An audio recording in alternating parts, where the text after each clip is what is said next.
എന്റെ ഇന്നലകളിലേക്ക് ആരും ഉണ്ടാക്കണ്ട, ചൊരിഞ്ഞു നോക്കണ്ട. എന്റെ ഇന്ന് ഞാൻ കറക്റ്റ് ആയിട്ട് പോകുന്നുണ്ട്. ഞാനൊരു പദ്ധതി നടപ്പിലാക്കിന്, അത് നല്ല മാന്യമായിട്ട് നടപ്പിലാക്കിന്. അത് എന്റെ യൂട്യൂബ് ചാനലിൽ പോയി നോക്കിയാൽ നിങ്ങൾക്ക് കാണാം. ഓക്കെ, കരീംക്ക് ഒരു മറുപടിയുമായിട്ട് വന്നിരിക്കുകയാണ്. അതായത് അദ്ദേഹം നടത്തിയ നറുക്കെടുപ്പ് അത് ആരെയും പറ്റിച്ചിട്ടില്ല, കൃത്യമായ രീതിയിൽ നടത്തി എന്നാണ് പറയുന്നത്.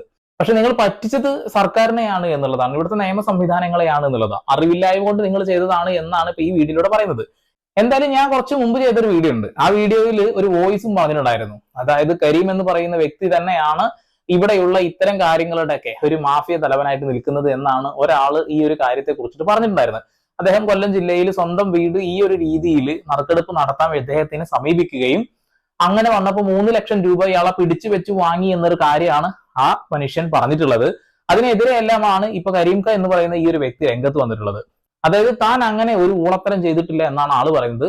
എന്തായാലും മുഴുവൻ വീഡിയോ ആരും സ്കിപ്പ് ചെയ്യാതെ കേൾക്കണം കേട്ടോ. ഇതിന്റെ